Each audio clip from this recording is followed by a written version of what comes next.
नमस्कार, आप देख रहे हैं dilalantop.com और ये हमारी खास पेशकश रखवाले। बड़े दिनों बाद आज हमारे दोनों डिफेंस एक्सपर्ट साथ में हैं, संदीप पुनिथन और शिव अरूर। बहुत बहुत स्वागत है आप दोनों का। धन्यवाद निखिल। कैसे हो थैंक यू शिव? निखिल।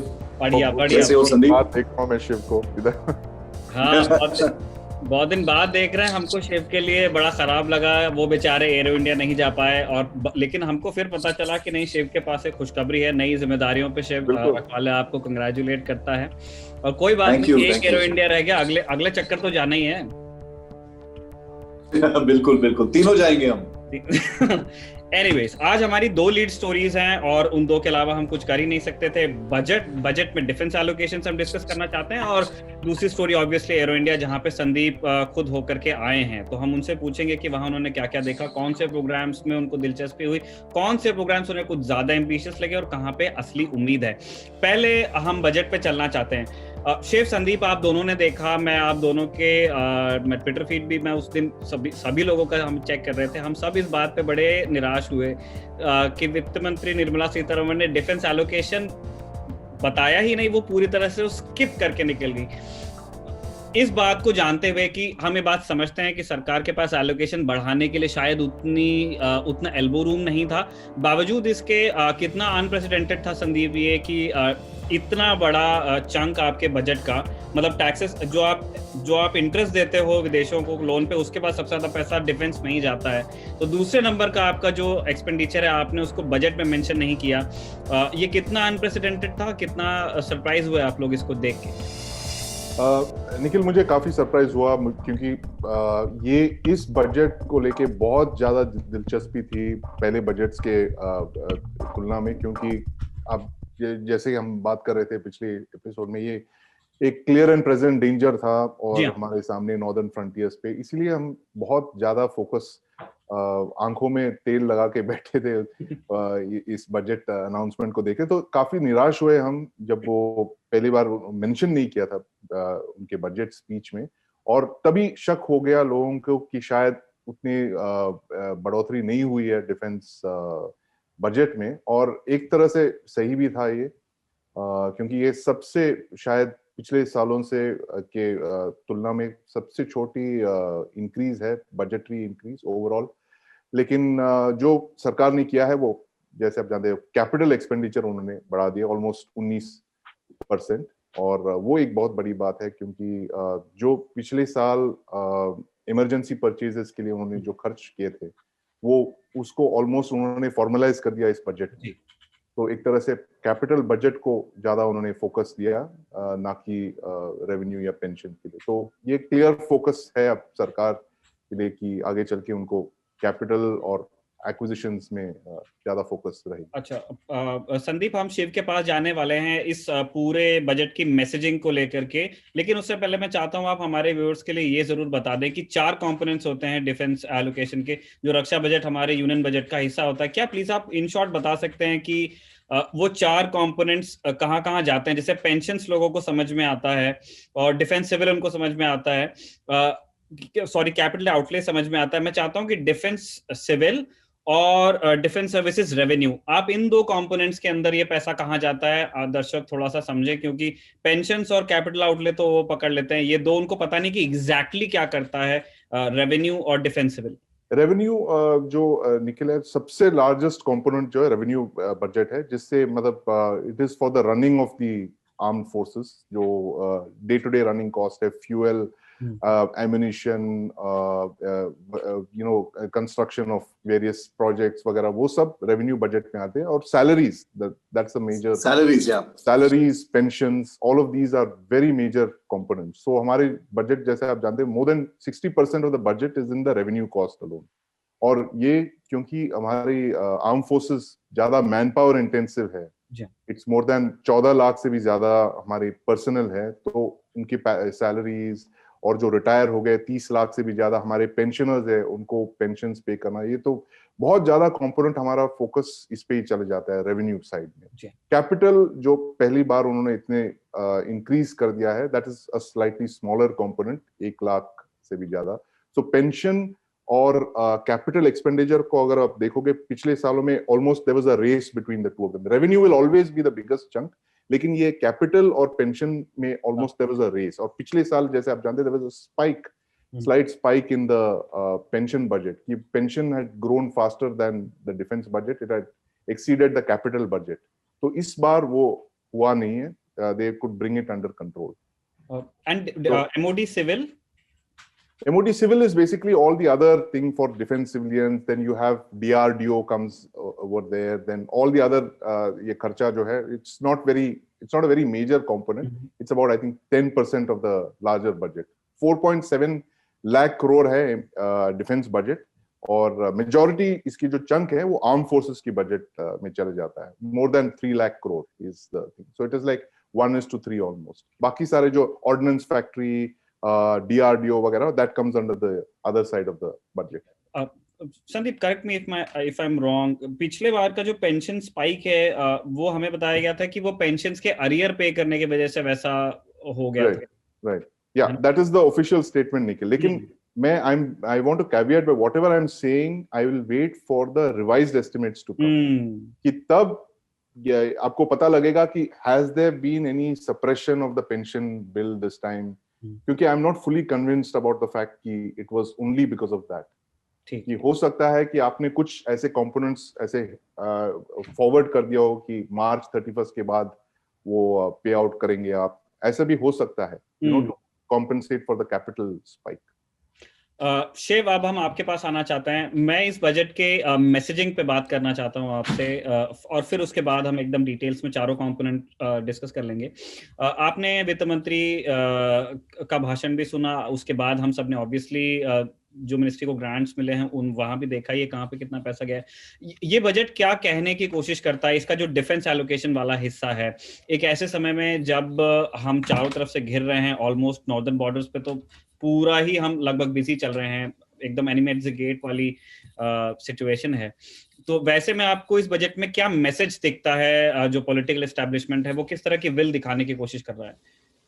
निखिल, पहले तो मैं उतना सरप्राइज नहीं हूं कि बजट का जो कैपिटल आउटले और इंक्रीज इतना ही था.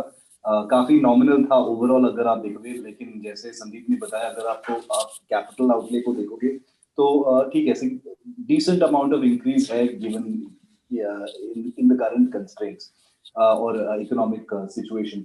लेकिन एक जो बहुत इम्पोर्टेंट चीज है जो अलग से पता चल गया था बजट दिन पर, जो डॉक्यूमेंट्स में भी थे, वो था कि 20,000 करोड़ का खर्चा हुआ है ऑन अनबजटेड का जो 20,000 करोड़ हुआ है. वो एक मैसेज जाता है कि जब कोई कॉन्फ्लिक्ट है, कोई ऑपरेशनल सिचुएशन है, तब फाइनेंस मिनिस्ट्री में कोई बॉटलनेक्स नहीं होंगे. अगर किसी स्ट्रेटेजिक सामान या हथियार या मिलिट्री हार्डवेयर या गोला बारूद पे अगर कुछ अर्जेंट एक्सपेंडिचर करना हो तो उस पे वो पैसे मिल जाएंगे. मेरे हिसाब से वो है ये मैसेज. और 2020 से आपको बड़ा साल नहीं, एक एग्जाम्पल नहीं मिल सकता है कि एक वॉर लाइक सिचुएशन है, आपके बॉर्डर्स पे दुश्मन बैठा है, अभी भी बैठा है, तो आपके पास क्या बजट है कि नहीं.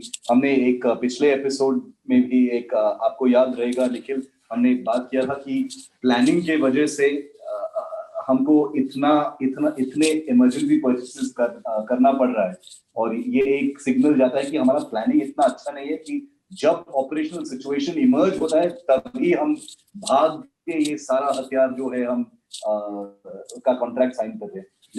लेकिन जो ये 20,000 करोड़ का अनबजटेड जो खर्चा है, इसका ये एक अच्छा सिग्नल जाता है कि जब जरूरत पड़ेगा वो फाइनेंसेस मिल जाएंगे. तो मेरे हिसाब से इवन दो जो इंक्रीज है वो नॉमिनल है, आई थिंक वो जो फाइनेंशियल बॉटलनेक्स या अब काफी कुछ पॉलिटिक्स भी चल रहा है. राहुल गांधी बोल रहा है कि पैसे नहीं दे रहे हो आप MOD को.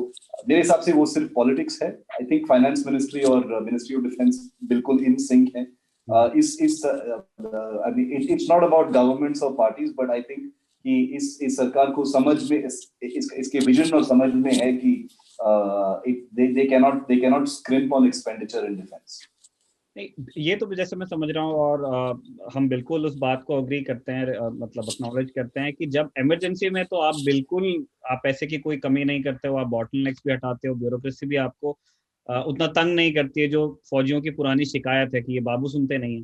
मैं समझना चाहता हूँ कि जो चीज़ हम डिफेंस प्लानिंग को लेकर के बहुत लंबे टाइम से इधर टैक्टिकल साइड पे जिसको डिस्कस करते आ रहे हैं रखवाले में, क्या वो उसके फाइनेंशियल मतलब साइड पर भी यही चीज है कि अडॉकिज्म है वहां पे, कि आप ओ बजट बिल्कुल, बिल्कुल 100%। वो तो अलग ही चीज है। जो जो प्रोक्योरमेंट और फॉरवर्ड प्लानिंग में जो एडवोकेटिज्म है, वो तो बिल्कुल दिख रहा है। 2020 ये जो साल अभी खत्म हुआ है, उसमें से साफ नजर आता है कि हमारा प्लानिंग में क्या क्या लैक्यूने हैं और लूप होल्स है और फॉल्ट्स हैं। जो फॉरवर्ड प्लानिंग हम नहीं कर रहे हैं, वो सारा जो है वो कंप्रेस करके एक ही साल में करना पड़ रहा है। और उसका वो बिल्कुल साबित करता है, क्लियरली साबित करता है कि जो पीसमील प्लानिंग जो है, इनकम्प्लीट प्लानिंग जो है, जो ट्राई सर्विसेज का जो जॉइंट प्लानिंग और जॉइंट एक्विजिशन का जो इम्पेरेटिव होना चाहिए, वो नहीं होता है। अभी नेवी एक ड्रोन लेगा, उसके बाद आर्मी एक ड्रोन लेगा, उसके बाद एयरफोर्स एक ड्रोन लेगा। मैं सिर्फ एक एग्जांपल दे रहा हूं, लेकिन संदीप ने भी काफी इस पर लिखा है मेरे लिए मैगजीन में कि 2020 एक कैनवस पेंट करता है, और उसमें सारे जो गलतियां हैं, वीकनेसेस हैं इंडियन डिफेंस प्रोक्योरमेंट सिस्टम में, वो सारे बिल्कुल क्लियरली कॉन्ट्रास्ट हो गए हैं कि कहाँ लूप होल हैं। तो मेरा मानना है कि Nikhil, as far as budgets are concerned, वो एक लेस ऑफ अ प्रॉब्लम है, क्योंकि द रियल प्रॉब्लम वो है कि प्लानिंग है प्रॉब्लम। बजट तो आ जाएगा, पैसे आ जाएंगे, लेकिन वो एक्सपेंडिचर कैसे एफिशिएंटली स्पेंड करेंगे, वो है एक्चुअल प्रॉब्लम। ठीक है। अब हम थोड़ा सा नंबर क्रंचिंग की तरफ जाते हैं। मैं कोशिश करूंगा कि बहुत ही ज्यादा लाख करोड़ में बात ना हो। सभी पहले मैं एक चीज चाहता हूं जो दर्शकों के लिए थोड़ी साफ की जाए।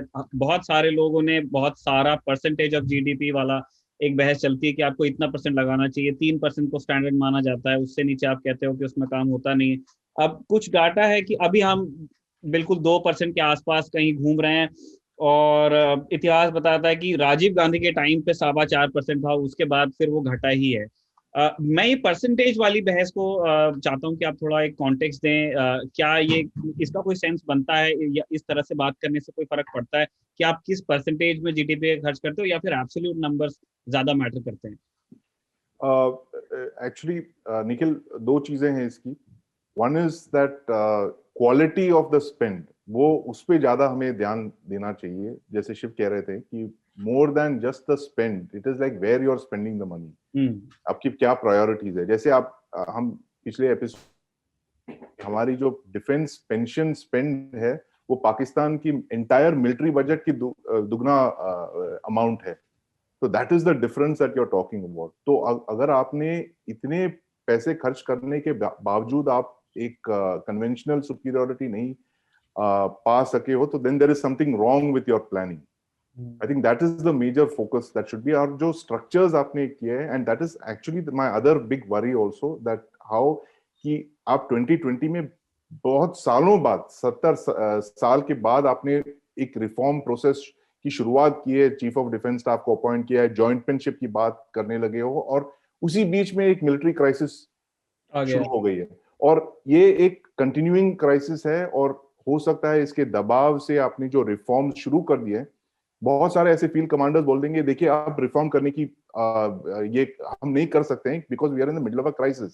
तो एक स्कूल है कि इंडिया में reforms will happen only when there is enemy at the gates, that crisis. But other school says that we have to go with this unreformed thing because it is tried and tested model है। हम जानते हैं अगर आपने कुछ इस model के साथ खिलवाड़ किया या कुछ टिंकरिंग कर दिया, तो we will be in a major problem. So now coming back to the question about the percentage of the GDP, आपने बिल्कुल सही कहा, राजीव गांधी years में it had breached 3%, लेकिन उसका जो बिल हमने चुकाना पड़ा 1991 इकोनॉमिक क्राइसिस पे, हमको actually we were virtually on bankrupt, जैसे आप जानते हैं, we had to हमें सोना गिरवी रखना पड़ा। we were so broke because of the imports. इतने heavy import bill थे हम, we were dependent on fuel, we were dependent on military hardware, और फिर जब सोवियत यूनियन कभी collapse हो गया, it was like virtually a triple problem that hit us at that time.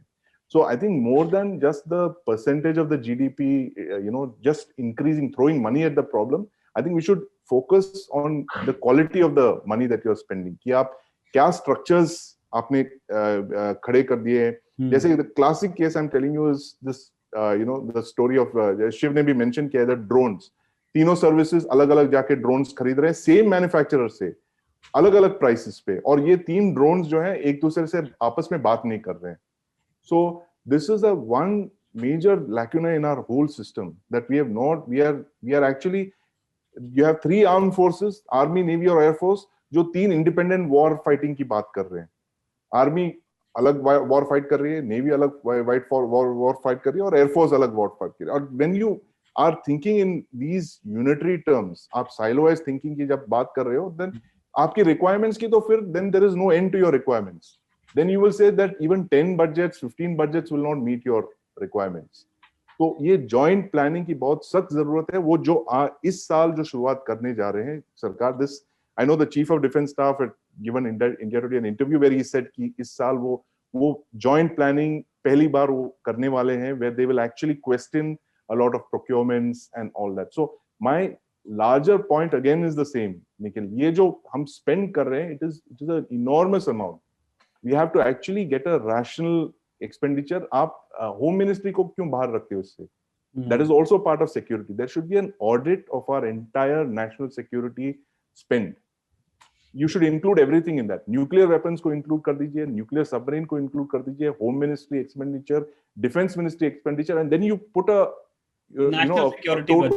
a national security budget. Ki what is the money that you need to spend? If you're not spending money, if you're not getting security with this thing, then you have to change something.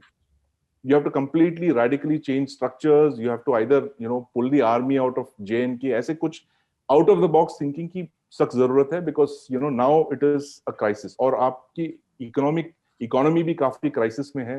The government has breached the fiscal gap. पहली बार इतनी spending हमने कभी नहीं देखी है in almost 50 years. 50 साल के बाद they have nearly breached this fiscal deficit.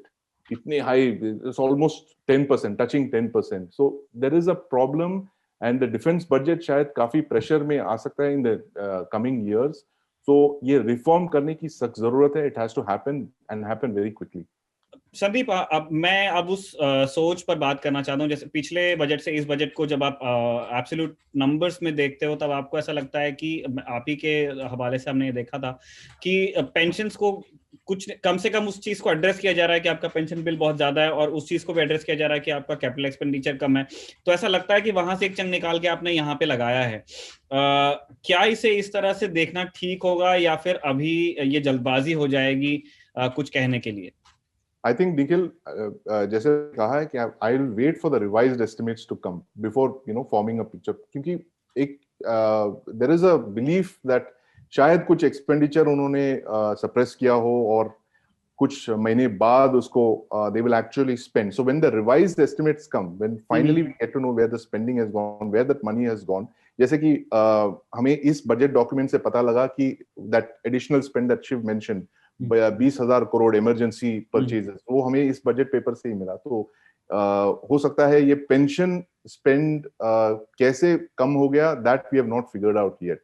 सरकार ने कहा है कि 18,000 करोड़ हमने दिए थे पिछले साल, it was on account of arrears and all that, but I don't believe that this fall could happen, that a lot of people are not convinced about it. तो उसको देखना पड़ेगा. But the long term thing, Nikhil, is that आपको pensions कैसे भी कम करने पड़ेंगे. There is no other question, and you cannot reduce the pensions. That is a given. कि आपने जो commitment दे दिया है अपने आदमी की पेंशन आप नहीं रोक सकते. बिल्कुल नहीं. You cannot roll back one rank one pension. आपने promise कर दिया, हर election manifesto हर पार्टी ने promise किया और आपने दे दिया. Now you cannot roll that back.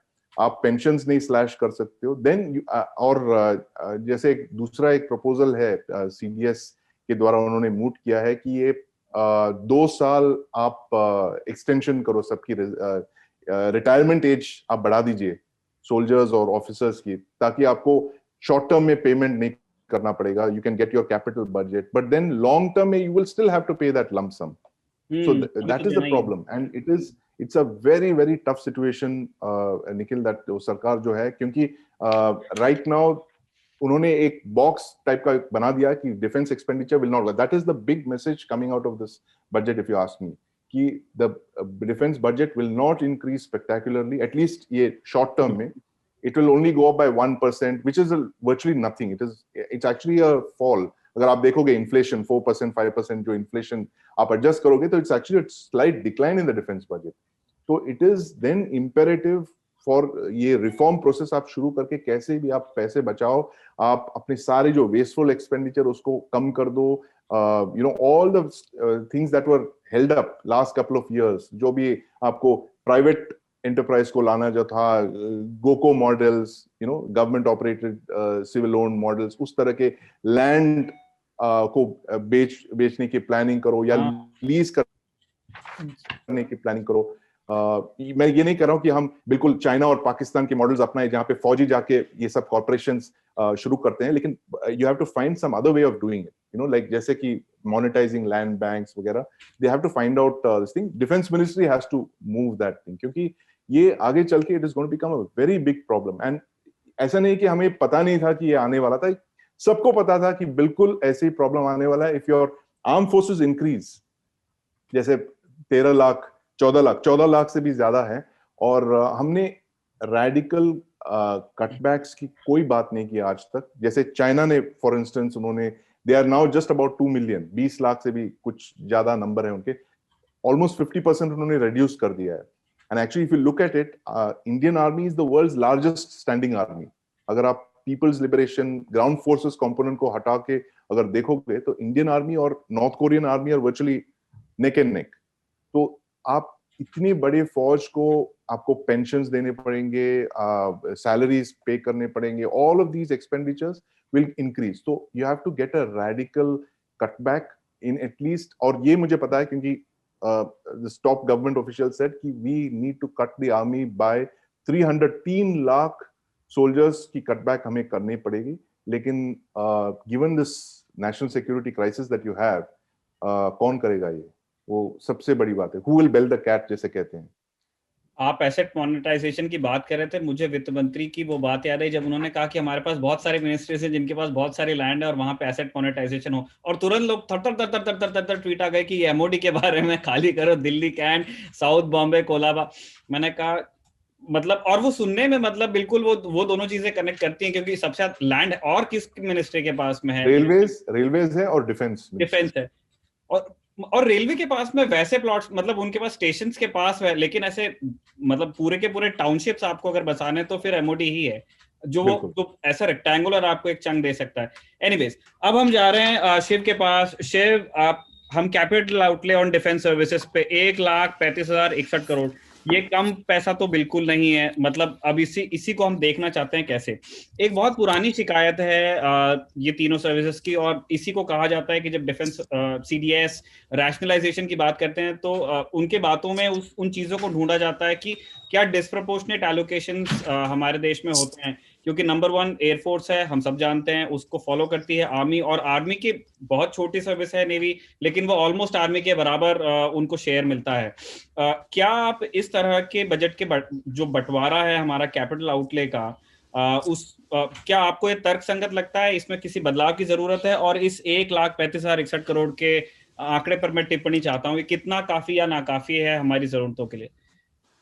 देखो निखिल, एक चीज तो पहले से ही बता दूं कि कुछ चीजें हैं जो बजट में हैं, जैसे कि जो बंटवारा होता है या डिस्ट्रीब्यूशन ऑफ जो एलिमेंट्स हैं बजट में, वो मेरे हिसाब से कभी बदलने वाला नहीं है.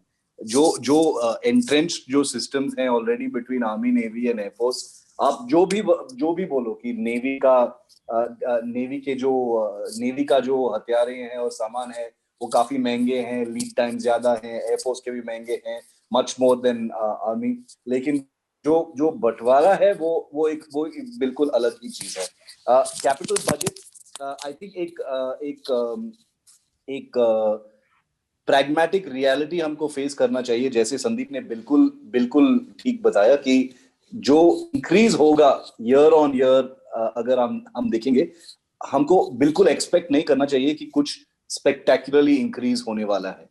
जो जो प्रायोरिटी है, वो जो जो बहुत सारे कमिटीज इस मुद्दे पर बैठे हैं, रिकमेंडेशंस दिए हैं, वो है rationalisation, optimisation of budgetary usage, tri services planning जो है।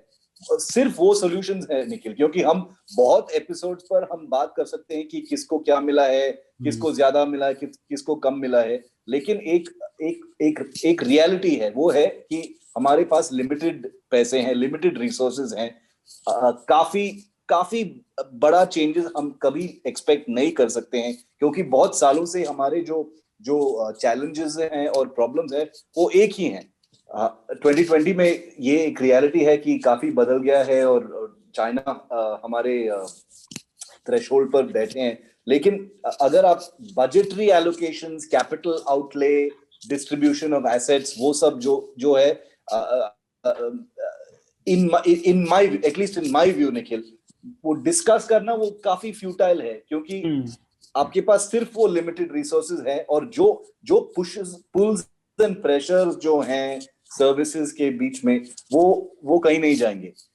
संदीप और मैंने बहुत सारे कमिटीज पर रिपोर्ट किए हैं कि ये थोड़ा ऑप्टिमाइज करो, वो थोड़ा ऑप्टिमाइज करो। आपके पास आईडीएस है, इंटीग्रेटेड डिफेंस सर्विसेज है, अभी आपके पास चीफ ऑफ डिफेंस स्टाफ भी है, जो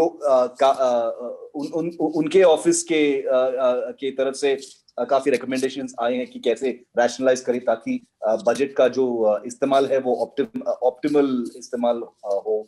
लेकिन वो सारे जो रिकमेंडेशंस, उनको इम्प्लीमेंट करना चाहिए। अगर हम सिर्फ कैपिटल आउटले का जो इंक्रीज है वो काफी नहीं है, या सर्विसेज के बीच में जो बंटवारा है फाइनेंसेस का, वो ठीक नहीं चल रहा है, if you take into account की ऑपरेशनल सिनेरियो का क्या है, वो कभी मेरे हिसाब से वो at least in our life time वो बदलने वाला नहीं। ठीक है, एक छोटा बस करेक्शन, जो मैं बता रहा था शेयर्स बटने वाला, वो कैपिटल आउटले का नहीं, वो पूरे डिफेंस बजट का ही है। संदीप, हम आपके पास आते हैं और मैं जानना चाह रहा हूं कि आपने भी इस आंकड़े को नंबर क्रंचिंग की होगी, 1,35,061 करोड़। अब मैं जब इस नंबर को एक तरफ रखता हूं और दूसरी तरफ मैं उन कमिटमेंट्स को देखता हूं जो गवर्नमेंट ने अनाउंस कर दिए हैं और वो बिल्कुल ऑन द कार्ड्स हैं, जो बहुत कुछ के पेमेंट्स आप पहले से कर रहे हो, फॉर एग्जांपल S-400 उसके आप ट्रांचेस में पे कर रहे हो। अभी आपने 48,000 करोड़ LCA के लिए बात की, फिर आपको MiG-29 लेना है, फिर आपको Su-30 लेना है, और बाकी फिर 2 सर्विसेज के और आपको सामान खरीदना है। तो उनके लिए ये पैसा मतलब कितना काफी पड़ेगा? क्या आपको वैसा कुछ लगता है कि हमको थोड़ा वेट करना पड़ जाएगा कि हम अनाउंस पहले कर देंगे, पे बाद में करेंगे? किस तरह से रिजॉल्व करेंगे हम इस पैसे में इन सारे कमिटमेंट्स को? Nikhil, that's a good question. और ये एक चीज है जिसको कहते हैं प्री कमिटेड लायबिलिटीज, और हर साल एक ईएमआई के तौर पे, जैसे कि अगर आपने S-400 खरीद लिया तो हर साल आपको डिलीवरी तक पे करने पड़ते हैं इंस्टॉलमेंट्स। एक 15% कैश डाउन है, उसके बाद every year is an annual instalment. और ऐसे बहुत सारे सर्विसेज के पास ऐसे कमिटमेंट्स जब ज्यादा बढ़ जाते हैं, जैसे कि एयरफोर्स के पास S-400 के हैं, आर्मी का उतना है नहीं आर्टिलरी के अलावा, लेकिन क्योंकि बिग टिकट आइटम्स अब नेवी और एयरफोर्स के पास ही है, तो प्री कमिटेड लायबिलिटी जो कहते हैं ऑलमोस्ट 80-90% वो खा जाती है उसके, और फिर उसके पास बाद आपके पास बचा रहता है ये 10%, और फिर आपके पास you have to go back to the government for additional funds. तो मुझे लगता है यही हुआ है इस बार, क्योंकि वो 20,000 करोड़ हमको एक्चुअली ब्रेकअप नहीं देखा है, क्योंकि कोई बड़े डील साइन नहीं हुए थे इस दौरान में। और इमरजेंसी परचेजेस, मुझे नहीं लगता कि 20,000 के इमरजेंसी परचेजेस हुए हैं अब तक, और हो सकता है एम्युनिशन के काफी सारे कॉन्ट्रैक्ट्स हो, लेकिन when we get the breakup we will understand कि ये पैसे कैसे खर्च हुए थे। तो pre committed liabilities a major issue Nikhil, और आगे चल के and very quickly the budgets get swallowed. आपकी जो कैपिटल एक्सपेंडिचर ऑलमोस्ट लाइक रेगिस्तान में पानी डिसअपियर होने की तरह गायब हो जाती है पैसे। और इसीलिए जब defence minister finance minister Sitharaman ने कहा कि एक नॉन लैप्सेबल फंड की बात की उन्होंने कि आपके जो भी पैसे बच जाते हैं आपको वापस देना नहीं पड़ेगा, उस फंड में चला जाएगा। एक पुरानी डिमांड है ये, लेकिन आज के माहौल में जब आप पैसे इतनी जल्दी खर्च कर रहे हो, ज्यादा एफिशिएंट हो गए पिछले 5-6 साल में, उन्होंने फोकस किया है कि एक बजटरी ईयर में आप सारे आपकी जो एलोकेशन है वो खर्च कर दें। ये एफिशिएंसी आने के बाद मुझे नहीं लगता वो ये नॉन लैप्सेबल फंड का कोई मतलब रह गया है। तो दैट वाज एक बहुत पुराना प्रपोजल है जब हमारे प्रोसेसेस बहुत स्लो हुआ करते थे। और दूसरी बात इसमें है निखिल की हमारी जो हथियार खरीदने की जो प्रोसेस है उसको absolutely they have to reform it, क्योंकि इट इज अनइमेजिनेबल कि आप अगर एक पेन नाइफ खरीद रहे हो या फिर एक रफाल फाइटर जेट खरीद रहे हो, दोनों को 7 या 8 साल लगते हैं। Where is a sense of priorities, सब वही ट्रायल्स में लगे रहते हैं, summer trial, winter trial, desert trial. तो ये बेसिक ये thing of from initiating a proposal to signing the contract 6, 7, 8 साल लगते हैं। Whereas in other countries, in 2 years, 3 years, this is how much time they take. तो हम उतना rigour नहीं ला रहे हमारे एक्विजिशन पॉलिसीज में. That is another very big thing. So and until the time they don't improve this, then वो qualitative change नहीं ला सकते. That is my larger point. चलिए, एरो इंडिया में संदीप तो गए ही थे और शिव की बेचारी हसरत रह गई जाने की, नहीं पूरा हुआ। लेकिन कोई बात नहीं शिव, पहला मौका आपको मिलेगा एरो इंडिया पे रिएक्ट करने का। आपने यहाँ से आप एरो इंडिया को फॉलो करते रहे, आपने कई शोज भी एरो इंडिया को लेकर के किए हुए हैं। मैं आपकी समझ देंगे, क्योंकि एरो इंडिया एक एयरफोर्स फेयर की तरह होता है, वही होता ही है वो, और आपको काफी पसंद है वो सर्विस। तो आपको क्या क्या देखने में पसंद आया और आपको क्या क्या अच्छा लगा, और उसके बाद फिर हम संदीप से पूछेंगे कि उन्होंने क्या क्या देखा, उनका क्या फीडबैक है। पहले तो द वेरी फैक्ट दैट ये एरो इंडिया शो जो है वो एक्चुअली हुआ भी is a big thing Nikhil, मेरे ओपिनियन में, क्योंकि जैसे आपको पता है कि दुनिया भर जो डिफेंस एग्जीबिशंस और शोज थे वो सारे पैंडेमिक की वजह से कैंसिल हो गए थे, और लोग काफी सरप्राइज थे कि एरो इंडिया का प्लान जो है वो जारी है। तो काफी सक्सेसफुल हुआ था, संदीप भी गए थे, और इस बार जो कोर थीम था वो आत्मनिर्भर भारत। और जैसे हमने पहले भी डिस्कस किया है, आत्मनिर्भर और make in India in defence उतना सक्सेसफुल नहीं रहा अभी तक। काफी एम्बिशियस है, काफी वो सोरिंग मकसद है इस कैंपेन का, लेकिन काफी कुछ हुआ नहीं है सब्सटेंशियली। लेकिन इस शो में जो अनाउंसमेंट्स हुए हैं वो बहुत ही अच्छे रहे। वो टाइमिंग के हिसाब से हुआ है कि वो तेजस का डील जो था वो पहले से तय था, 2-3 महीने से तय था, लेकिन एरो इंडिया में एक धमाके से अनाउंसमेंट जो हुआ था वो टाइमिंग करके वो था, वो ठीक है, वो अच्छा है, वो इवेंट था। और ये इतना बड़ा डील है कि आप कुछ बोल भी नहीं सकते हो। ये आई मीन 48,000 करोड़ का जो डील था, जो इम्प्लीकेशंस हैं इंडस्ट्री के लिए, एयरफोर्स के लिए, और मिलिट्री इंडस्ट्रियल कॉम्प्लेक्स और वो डिजाइन हाउसेस और डीआरडीओ के लिए, वो बहुत बड़ा है। वो बहुत सालों तक वो उसका इम्पैक्ट और बेनिफिट रहेगा। तो वो एक बहुत अच्छा था।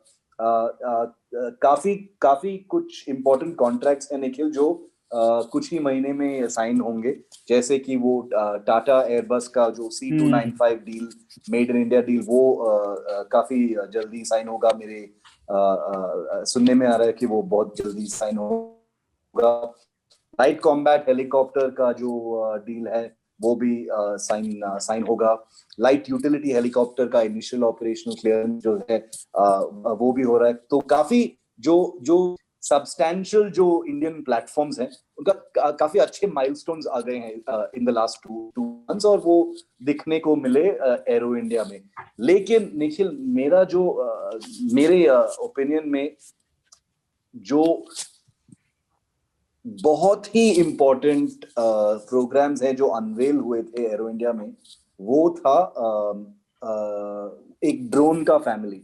HAL का एक ड्रोन का फैमिली है जिसका नाम है cats, combat air teeming system, जो है एक मैन्ड अनमैन्ड टीमिंग सिस्टम का जो रिसर्च है।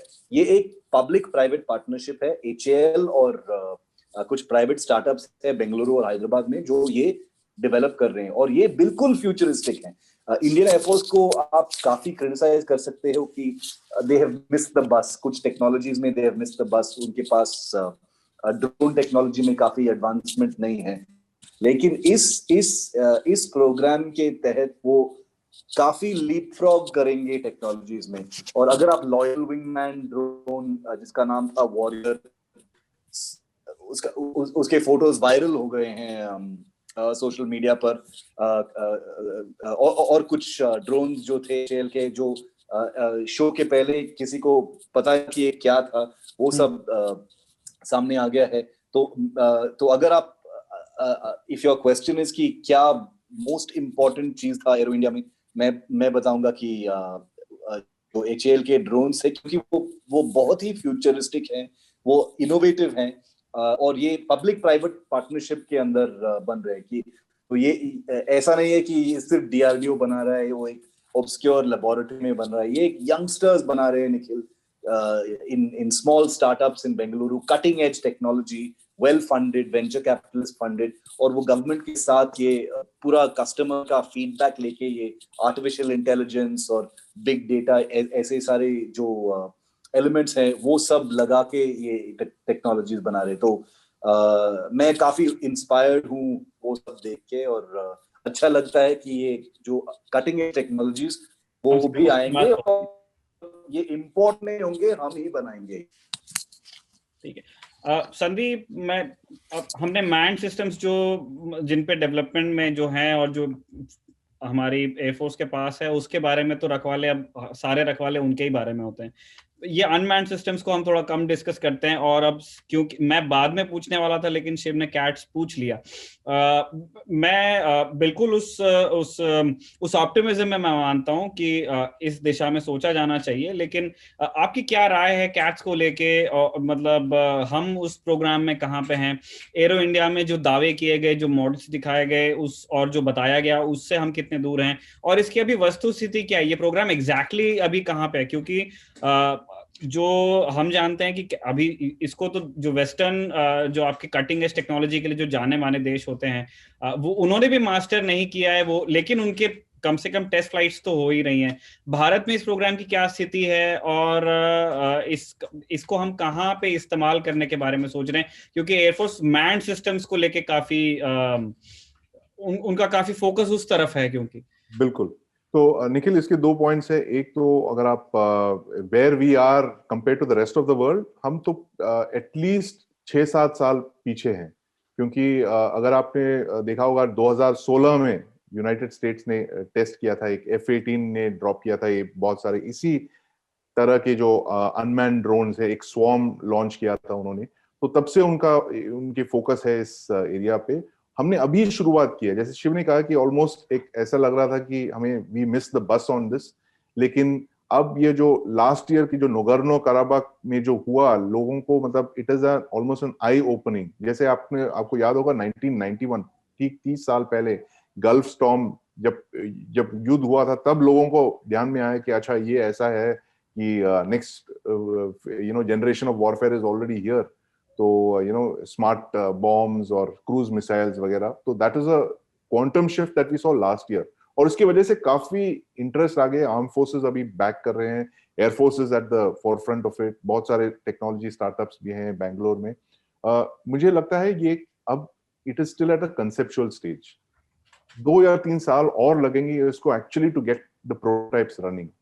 तो तब तक it is a great model. I mean I saw the model, बहुत स्पेक्टेकुलर मॉडल था। इस तरह का मैंने आज तक नहीं देखा एक इंडिजिनस सिस्टम की, मतलब कि आप खड़े होके you can say wow, it is like almost the best of the world. लेकिन प्रूफ ऑफ कॉन्सेप्ट वो कब देखने को मिलेगा? Can we see it in Aero India 2023? क्या आप ऐसे एक डिस्प्ले कर पाओगे एरो इंडिया 2023 में? I am still optimistic but I don't think it will happen so quickly. तो हमें और कुछ साल लगेंगे इस कॉन्सेप्ट में। We are right now we are still at the basis, we are still at the level, आपने जो आर्मी डे पे जो डेमोन्स्ट्रेशन देखा है, we are still at that level, basic level पे हैं. We can achieve some kind of coordinated attacks, but only on fixed targets. तो इस तरह की जो एयरफोर्स, अगर आप लॉयल विंगमैन टाइप की programs डेवलप कर रहे हो, that calls for a quantum jump in computing technologies, algorithms वगैरह, which is all developed. But the best part is, Nikhil, कि हमें actually we have realized कि this is, we have to start moving on this. Air Force is pushing it, HAL is pushing on, सब लोग push कर रहे हैं इस पे, but proof of the concept. Second जो point है इसका जो है that कि Indian Air Force keeps saying that we need a 45 squadron Air Force. जहां तक कि हमारा हमको देखने को मिला है, it is all manned aircraft that they're talking about, and that is my big worry कि you have not identified, unless it is there, it is already identified and it's a top secret, कि हमको अभी तक पता नहीं चला है कि in the future how many squadrons will the Air Force use, UCAVs, unmanned fighter aircraft, उस तरह की जो टेक्नोलॉजीज आएंगे आपके, because it is almost impossible, Nikhil, कि जो आपके 300-400 fighters that you are going to replace with equal number of fighters. United states भी कह रहे हैं कि हमारे बस की बात नहीं है कि we'll replace all our manned fighters with manned fighters. So it has to be a mix of both. तो उस मिक्स का हमें एक्चुअली अभी तक पता नहीं लगा है. Air force for obvious reason they are focusing only on man fighters, क्योंकि उनके जो एब्सोल्यूट नेक्स्ट अर्जेंट रिक्वायरमेंट है ये 110 फाइटर है. उन्होंने 83 तेजस Mark 1 ले लिया. अब नेक्स्ट फोकस उनका होगा 110 फाइटर एयरक्राफ्ट जो पार्टनरशिप. बिल्कुल. तो इस दौरान में I get the feeling that air force does not even want to discuss any trade off between manned and unmanned. But this is a debate that we should start talking about, Nikhil, क्योंकि it is, given the budgets, हमने already discuss कर दिया budgets. Given the budgets, can you afford a 45-50 squadron Air Force comprising entirely of manned fighters? ये तो मुश्किल बात होगी. तो they have to start looking at trade-offs and not in the long term. मैं कह रहा हूँ अगले 5, 6, 7 साल में. मैं चाहता हूँ शिव भी रिस्पॉन्ड करे इस पे. शिव, आपकी क्या इन्फॉर्मेशन है? आप एयरफोर्स को काफी क्लोजली फॉलो करते हैं. क्या एयरफोर्स किसी अनमैन प्रोग्राम के बारे में सीरियसली सोच रही है? और जो फाइटर मैट्रिक्स वाला प्रॉब्लम संदीप ने फ्लैग किया है अभी कि उनका, और ये मैंने पिछले दिनों तो देखा कि जो ये 45 स्क्वाड्रन में, ये भी आपका बहुत पुराना ऑडिट है और उसको आपने इसीलिए आपने दोबारा नहीं किया क्योंकि आप श्योर नहीं हो कि वो जो नया नंबर आएगा फिर वो तो और कम लगने वाला है. आपकी क्या जानकारी है अनमैन प्रोग्राम्स को लेके? एयरफोर्स के अंदर क्या थिंकिंग है वो प्लीज बताइए. निखिल, जो मैन्ड एयरक्राफ्ट का जो सैंक्शन स्ट्रेंथ जो है, जो काफी पुराना सैंक्शन स्ट्रेंथ है, एयरफोर्स काफी ऑफिशियली अडिग है उस सैंक्शन स्ट्रेंथ पर. और मेरे अंडरस्टैंडिंग में वो शायद बदलेगा नहीं बहुत जल्द. अगर आप अनमैन्ड सिस्टम्स के बारे में बात करें तो वो एक बिल्कुल सेपरेट चीज है, क्योंकि अगर आप देखोगे तो जो ऑपरेशनल सिचुएशन है लद्दाख में, बालाकोट जो हुआ था 2 साल पहले, वो सब अगर आप कुल मिला के देखोगे तो वो जो सैंक्शन स्ट्रेंथ था उसके लिए जो केस बनता है वो अभी वही है कि 42 स्क्वाड्रन या 45 स्क्वाड्रन जो भी है वो उससे कम नहीं होगा और उसी के लिए एयरफोर्स वर्क करेगा. वो एक बेंचमार्क रहेगा अभी. लेकिन अगर आप अनमैन्ड सिस्टम्स के बारे में बात करोगे, लास्ट 3 या 4 साल से कुछ बदल गया है एयरफोर्स के अंदर. क्योंकि अभी तक अगर आप लास्ट 15 साल देखोगे, जब UAV आ गए थे एयरफोर्स में, वो एक ऑलमोस्ट एक एडिशनल सर्वेलेंस टूल था, इंटेलिजेंस गैदरिंग टूल था. लेकिन मतलब जो रेवोल्यूशनरी चेंज हुआ है अनमैन्ड सिस्टम्स में, स्पेशली एयर पावर के स्फीयर में अगर देखोगे तो इंडियन एयरफोर्स काफी लैग बिहाइंड किया है टेक्नोलॉजीज में compared to China. China export भी करता है अनमैन्ड सिस्टम्स और देशों को, जैसे पाकिस्तान, टर्की एटसेट्रा. तो इंडिया के पास अभी तक एयर पावर के तहत अनमैन्ड सिस्टम्स बेसिकली कुछ नहीं है. तो ये जो सिस्टम्स हैं, इंडियन एयरफोर्स का एक जो एक पॉजिटिव अंडरस्टैंडिंग वो ये है कि ये जो कटिंग एज ऑफेंसिव सिस्टम्स हैं जैसे कि यूकैब्स या लॉयल विंगमैन जैसे संदीप ने बताया, वो ये सिस्टम्स जो हैं वो इंपोर्ट नहीं कर सकते हो। ये जो है ये इनका क्वालिटी सॉफ्टवेयर से डिफाइंड होगा, और वो ये जो सॉफ्टवेयर है वो प्रोप्राइटरी होना चाहिए मिलिट्री के पास, ताकि वो इम्प्रूव कर सके, कंट्रोल कर सके, प्रोप्राइटरी हो। क्योंकि और कोई देश जो है वो सप्लाई नहीं करेगा इंडिया को, और अगर सप्लाई भी करेंगे तो वो काफी रिस्ट्रिक्शंस होंगे। तो इसलिए जो इंडिया एक globally regarded as an IT hub, वो उसको लेवरेज करके ये जो स्टार्टअप्स जो हैं बैंगलोर हैदराबाद में, उसको ऑलमोस्ट एक सर्जिकल प्रिसिजन से टारगेट करके पार्टनरशिप्स बना के ये जो innovations and for defence excellence iDEX जो है, जो अभी हाईलाइट हुआ है ऑल्सो एट एरो इंडिया, उसके अंदर जो फंडिंग मिलता है कुछ ऐसे प्रोग्राम्स को, इससे पता चलता है कि इंडियन एयरफोर्स बहुत ही सीरियसली ले रहे हैं ये प्रोग्राम्स, और ये पहले कभी नहीं हुआ है। और उनका एक ऑलमोस्ट एक एक्सेप्टेंस हुआ है निखिल, कि अगर हम कि बिल्कुल सही है कि हम लेट हैं, लेकिन हम कुछ नहीं कर सकते हैं, क्योंकि ये सामान जो है हमको बाहर से नहीं मिलेगा, और हमारे पास टैलेंट है, हमारे पास रिसोर्सेज है, हमारे पास जो भी है। और कंपेलिंग फैक्टर ये है कि हम this is a country at war, और क्या चाहिए आपको कंपेलिंग रीजन कि ये सब उस पे पैसे डालो, इन्वेस्टमेंट डालो, एनर्जी डालो और उसको एक्सेलरेट करो। तो ये सारे फैक्टर्स अगर आप देखोगे तो एयरफोर्स के अंदर काफी एक्सेप्टेंस है और काफी एनर्जी है अनमैन्ड सिस्टम्स के लिए। मैं सिर्फ एक चीज उसमें ये करना चाह रहा हूँ। जब मैं कह रहा था स्क्वाड्रन स्ट्रेंथ के बारे में, तो वो जो 40 to 45 जो भी है, मैं ये नहीं कह रहा था कि ऑडिट से वो नीचे जाएगा। मैं कह रहा हूँ अगर वो अभी थ्रेट परसेप्शन पे आप ऑडिट करते हो तो वो बहुत एक्सपर्ट्स का मानना है कि वो ऊपर ही जाने वाला है। वो अगर आपने 45 लिखा है तो वो 50 होगा, अगर 42 लिखा है तो वो 48 हो जाएगा। तो वो उस तरह की थिंकिंग है, और इसको भी स्केप्टिक्स का ये कहना है कि शायद इसीलिए आप ऑडिट नहीं कर रहे हो। अब ये तो एयरफोर्स जाने की मतलब ये क्यों हो रहा है।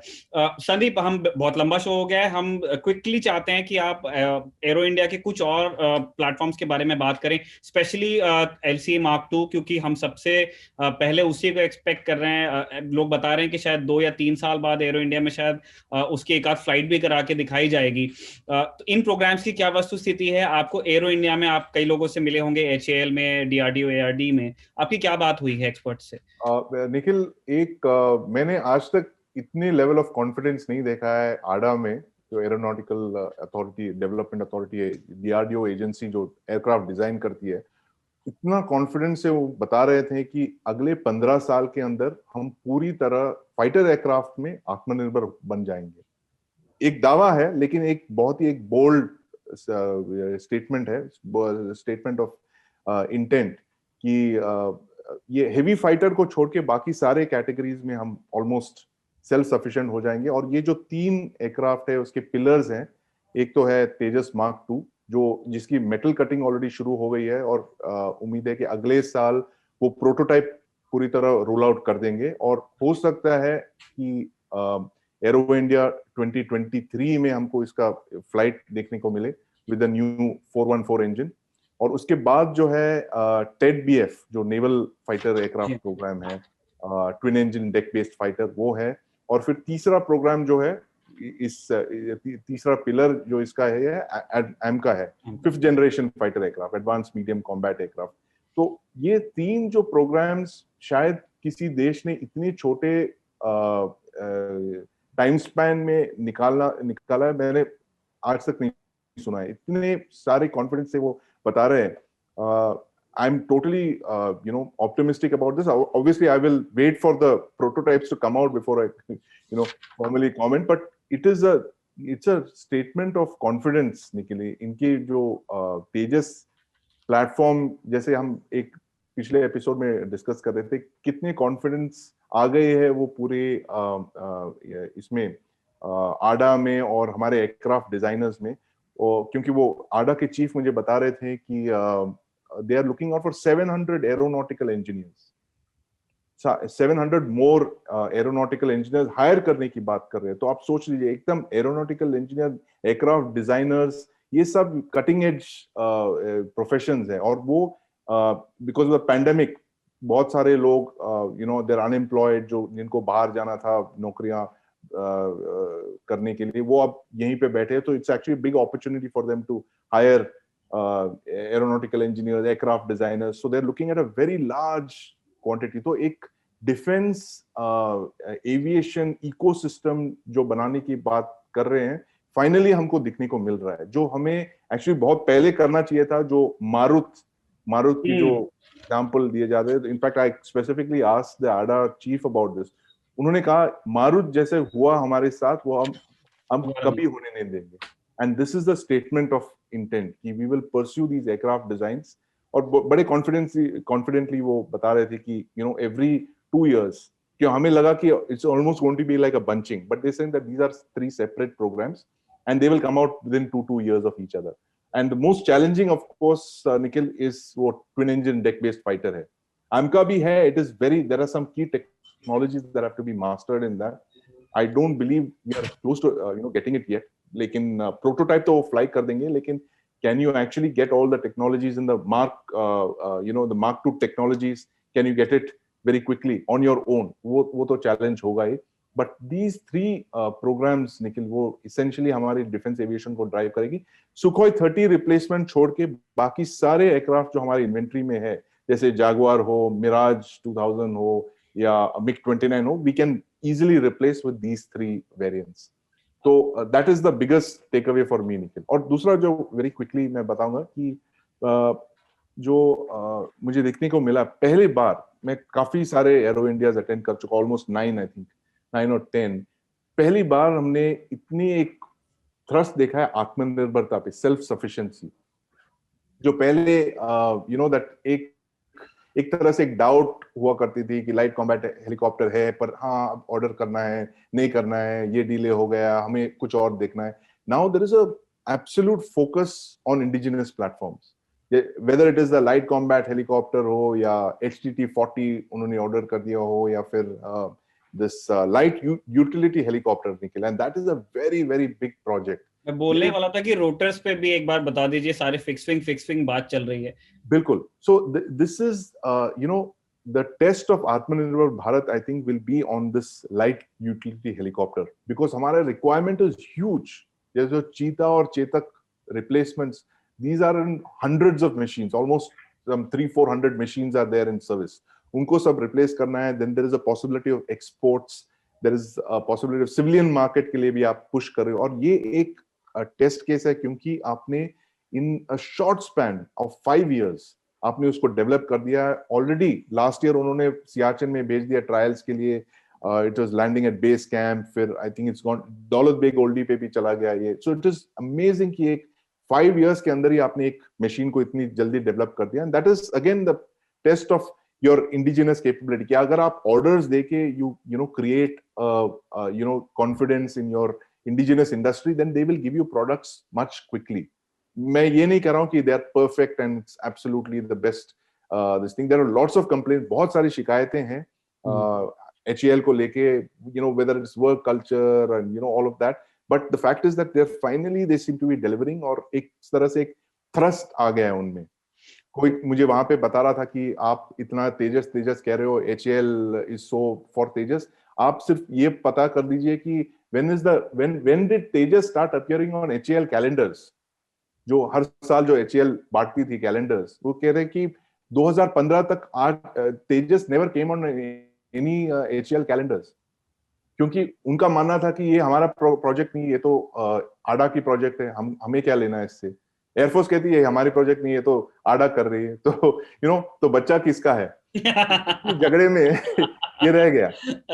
Again, Nikhil, this is something that we've discussed in earlier episodes also. There is a need for services to drive indigenization. You cannot expect कि हाँ DRDO कर देगी, DRDO बना देगी एक डिजाइन, और फिर हम बैठ के देखेंगे, अच्छा हाँ भाई ये ठीक नहीं है, ये ठीक नहीं है। That approach has to completely end.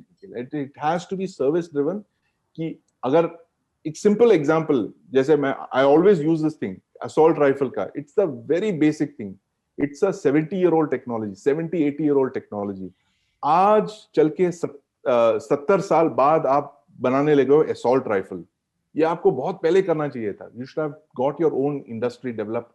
कि जब तक services don't push these products, they don't force designers and production agencies to come together, कुछ नहीं हो सकता है देश में. फिर तो आप जैसे आप jointmanship की बात करते हो services में, jointmanship is required at the program level as well. Whether it is your unmanned aircraft or it's your assault rifle or it's helicopters, combat aircraft, वो एक जरूरत है. And I don't think we have got there yet. काफी thrust है सरकार से, but you know, Nikhil, it should not be dependent on one government or one political party or anything. It has to be institutionalized. तो मैं हमेशा institutions की बात करता हूँ. इसको कैसे हम institutionalize करेंगे? This program based approach. ठीक है संदीप, बस एक बहुत छोटा सवाल आपकी बात से ही आ गया था. आपने कहा था LCA Mark II के लिए मेटल कटिंग शुरू हो गई है. क्या आप हमारे दर्शकों के लिए एक बार इन शॉर्ट बताएंगे कि मेटल कटिंग का मतलब क्या आपके पास ब्लूप्रिंट आ गया है, आप उसके हिसाब से आप वो सारी चीजें, क्योंकि लोगों को सुनने में ऐसा लगता है वो बनना चालू हो गया है. बिल्कुल, it is so metal cutting, it means that the design is more or less frozen. और there won't be any more changes. जो सारा उनको डिजाइन करना था, they've already frozen the design. जो मेजर चीजें हैं वो फिक्स है. जो वो फिक्स है, it will not change. And because they are talking about rolling it out next year, तो एक साल के अंदर there won't be any major change. Then of course it will go through that entire rigor of testing and certification and all that. So that is the next big challenge for them, the Mark II. तो that's it. चलिए जवाबों पे चलते हैं और उन सवालों के जो हमारे दर्शक पूछते हैं. पहला सवाल, अब ये बाय चांस, मतलब मैं तो सिर्फ पूछना चाहता था, लेकिन ये एक्चुअली ये गन्स को लेके है. एक हमारे दर्शक हैं आदर्श मिश्र, उन्होंने पूछा है कि, मैं इसको यहाँ रख लेता हूँ, इन्होंने पूछा है कि ये प्रॉपर ट्रेनिंग के साथ में गन्स और असॉल्ट राइफल्स चलाना कहाँ सीख सकते हैं, इज अ सिविलियन. और उन्होंने खूब YouTube चैनल्स देखे हैं, लेकिन वहाँ US में अलग कल्चर है, वहाँ पे you can legally own a gun, आप में दिक्कत नहीं है. हिंदुस्तान में मुश्किल है. क्या कर सकते हैं आदर्श अगर वो असॉल्ट राइफल चलाने का सुख भारत में लेना चाहते हैं लीगली? अगर वो ये चाहते हैं लीगली तो माय एडवाइस इज टू आप फौज में भर्ती हो जाइए या पैरामिलिट्री फोर्सेस में, सिविल इसमें. Other than that there is no other thing. या फिर जर्नलिस्ट, अगर you have the opportunity, like I have been fortunate, she has been fortunate कि आप कई एक ऑर्डिनेंस फैक्ट्री विजिट कर लो, और या फिर एक आर्मी बेस में आपको दिखने को मिल जाता है. But again I must clarify that all these firings are in the under the gaze of professionals. I'm not borrowing a weapon and going and shooting. It is always under supervised conditions. You explain the whole drill कि कैसे आपको load करना है, all the basics that you never put your finger on the trigger, never hold a loaded weapon, you never gun discipline, trigger discipline वगैरह उसके बारे में सिखाया जाता है. बट जैसे आपने कहा कि अनफॉर्चुनेटली और फॉर्चुनेटली इंडिया में there is no gun culture जैसे यूनाइटेड स्टेट्स में है. गन ओनरशिप हेवीली रेगुलेटेड है by the union home ministry. You can not own guns. आप सिर्फ रेप्लिका वेपन्स रख सकते हो. तो the only way for you otherwise is that you have to join police, paramilitary, central arm police, या फिर फौज ज्वाइन कर दीजिए. ठीक है शिव, अगला सवाल, इसका जवाब मुझे मालूम है आप ही के पास मिल सकता है. इन्होंने पूछा, डॉक्टर TS इनका नाम है, ये पूछ रहे हैं कि फाइटर प्लेन्स की नोज का कलर हमेशा बाकी जो उनका फ्यूजलाज होता है उससे अलग क्यों होता है. ये उन्होंने बहुत सारे मॉडर्न F-22, F-35 का नाम ले रहे हैं कि वहां पे उन प्लेन्स में भी देखा है कि जो नोज का कलर अलग होता है. ये मैंने अपने इंडिया के प्लेन्स में भी देखा है. क्या इसकी कोई वजह होती है साहब? तो द नोज कंपोनेंट जो है, जो नोज कोन जो बोलते हैं, दैट इज अ कंप्लीटली, वो एक बिल्कुल अलग कंपोनेंट बिल्कुल है. वो हिंज बेसिस पे वो निकाला जाता है और उसके अंदर वो रेडार हाउस होता है, और इसलिए वो कलर डिफरेंट है. लेकिन अगर आप निखिल, अगर आप मॉडर्न फाइटर्स को देखोगे जैसे F-22, F-35 एटसेट्रा, वो जो फ्रंट पोर्शन है वो कलर और जो फेयरिंग जो है वो एग्जैक्टली सेम ही है. वो अलग कलर का नहीं है. So it's not I don't think कि a separate colour is the point, वो एक सेपरेट मटेरियल से बनता है। जैसे नोज कोन का जो जो जो मटेरियल है, क्योंकि उसके अंदर एक रेडार है, और therefore जो कार्बन कंपोजिट से बना हुआ है वो जो नोज कोन, वो एक सेपरेट मटेरियल से बना हुआ है। अच्छा शिव, एक और चीज, मैंने वर्टिकल चार्ली अभी बहुत डिस्कस हुआ रिपब्लिक डे के टाइम पे, हमने मतलब ये मेरा पर्सनल ऑब्जर्वेशन भी था, बहुत लोगों ने कहा कि जब वर्टिकल चार्ली के ऊपर फिर रोल्स शुरू होते हैं, ज्यादातर वो एंटी क्लॉकवाइज ही होते हैं। Is there any reason to it कि वो एंटी क्लॉकवाइज की होते हैं, या फिर it's a matter of practice कि ज्यादातर पायलट्स राइट हैंडेड होते हैं? आई एम प्रीटी श्योर कि वर्टिकल चार्ली में दोनों साइड पे हुए हैं, मैंने देखे हैं। अच्छा, I don't think any specific reason है कि वो एंटी क्लॉकवाइज चलते हैं, लेकिन ये बिल्कुल सही है कि मोस्ट ऑफ द टाइम वो एंटी क्लॉकवाइज ही हुए हैं, but I am sure I have seen anti the clockwise turn as well. चलो, ये एक्चुअली मेरा पर्सनल क्वेश्चन था, मैं एक स्टोरी कर रहा था रखो इसके लिए ललन टॉप के लिए, और मैंने खूब वीडियोस देखे, तो फिर मैंने कहा यार ये तो शिव से ही पूछना पड़ेगा कि ये सारे ऐसे क्यों दिख रहे हैं। चलिए, फॉर्चुनेटली अगला सवाल भी एविएशन से जुड़ा ही है। आज अभी शिव की बारी आ गई है रखवाले में। इन्होंने पूछा है इन्होंने, और दोनों बताइएगा प्लीज, हमने पहले भी डिस्कस किया, ये नाल सारस को लेकर के और उसके वेरिएंट्स को लेकर सवाल पूछ रहे हैं कि इसको लेके कोई अपडेट है क्या, इट्स एन इम्पोर्टेंट थिंग। मैं देख रहा था कि आपने पहले प्रोजेक्ट चलाया, फिर स्क्रैप किया, अभी क्या चल रहा है, और फिर रिवाइव किया 2017 में? हाँ निखिल, सारस प्रोग्राम एक काफी ट्रबल्ड प्रोग्राम रहा है बहुत बहुत सालों से। आई थिंक एटलीस्ट 15-16 ईयर्स से बहुत ट्रबल्ड है। सारस मार्क 1 जो था, पहले तो जो सारस अभी जो है वो प्रोटोटाइप, सेकेंड प्रोटोटाइप फेज में वो टेस्ट हो रहा है अभी। 2-3 साल पहले उसका फर्स्ट फ्लाइट फिर से हुआ था। आपको याद रहेगा कि कुछ साल पहले एक क्रैश हुआ था जिसमें चार लोगों का डेथ हो गया था। वो एक टेस्ट फ्लाइट था बेंगलुरु के पास। उसके बाद वो फ्लीट बिल्कुल ग्राउंडेड था। ये शायद 2008-2009 में ग्राउंडेड था।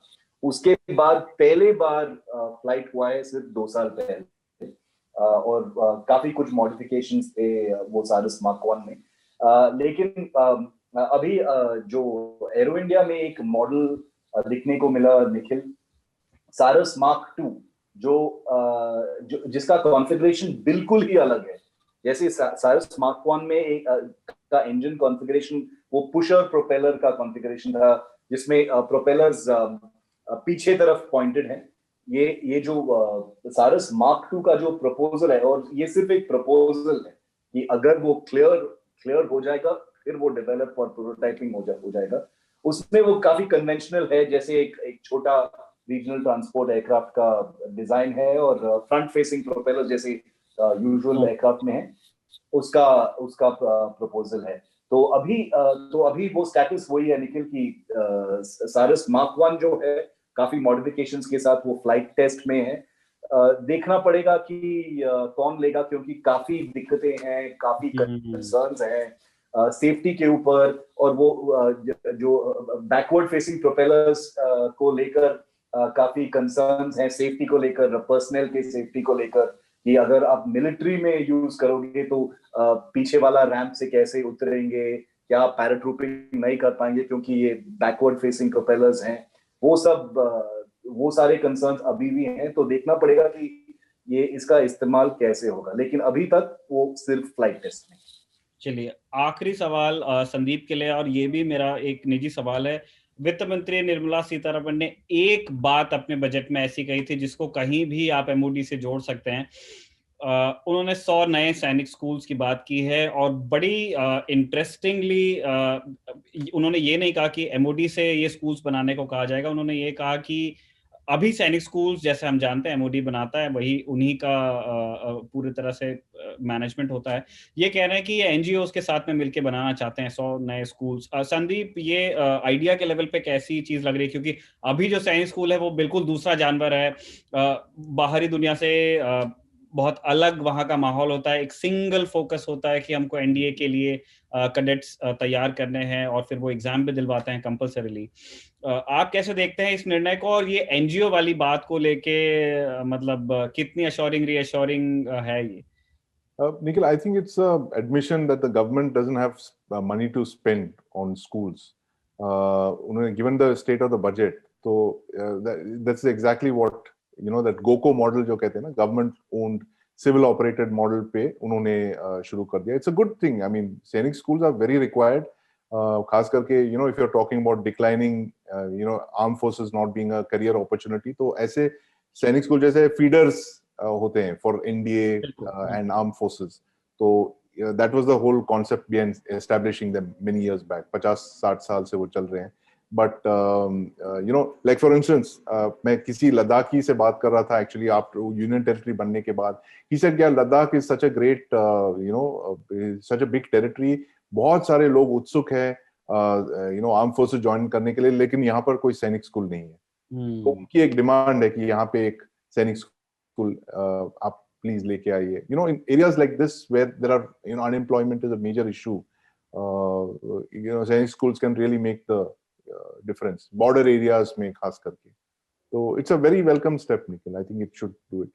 अच्छी बात है, लेकिन बस वो एनजीओस को थोड़ा सावधानी से उनका चुनाव है, हम बस यही चाहते हैं. बिल्कुल, क्या सो द एनजीओ वो तो स्क्रीनिंग करना चाहिए कि कौन से एनजीओ शुरू करेंगे, because Sainik School is the brand, it's not something कि you can just anyone can take it, जैसे कि आईआईटीज हो. Sainik School is a certain brand. हमारे बहुत सारे आर्म फोर्सेस पर्सनल वहीं से आए हैं, खास करके बहुत सारे चीफ्स सैनिक स्कूल्स के प्रोडक्ट्स हैं, सीएनसीज हैं. तो they have to be very careful on the selection of this NGOs कि कौन एनजीओस के साथ आप पार्टनर करोगे. कैसे you should treat it on par with any other brand of the government. जैसे if it is IITs हो या engineering universities हो, it has to be handled very carefully. चलिए इसी नोट पे रखवाले की इस किस्त को अब हम कंक्लूड करते हैं. मैं जानता था कि ये एक लंबा एपिसोड होगा क्योंकि हमको 2 बड़ी स्टोरीज डिस्कस करनी थी. बहुत बहुत शुक्रिया हमारे दर्शकों का भी जो रखवाले देखते हैं. इसे देखते रहिए. अगर आप सिमिलर इंटरेस्ट वाले लोगों के बीच इसे शेयर करेंगे तो हमें बहुत खुशी होगी. और एक छोटा अनाउंसमेंट भी है, हम रखवाले के लिए फाइनली एक प्रोड्यूसर अब खोज रहे हैं, सिंस काफी काम रह जाता है, ताकि इसके प्रेजेंटेशन पे थोड़ा ज्यादा हम मेहनत कर सकें, आप व्यूअर्स के लिए इसको थोड़ा सा और इंटरेस्टिंग बना सके. तो अगर आपको ऐसा लगता है कि आप रखवाले की टीम के साथ में काम करना चाहेंगे तो प्लीज lalantopmail@gmail.com ये हमारा ऑफिशियल मेल आईडी है, उसके ऊपर आप अपना एक वर्क सैंपल और सीवी भेज सकते हैं. थैंक यू वेरी मच दोनों एक्सपर्ट्स का और हमारे दर्शकों का भी.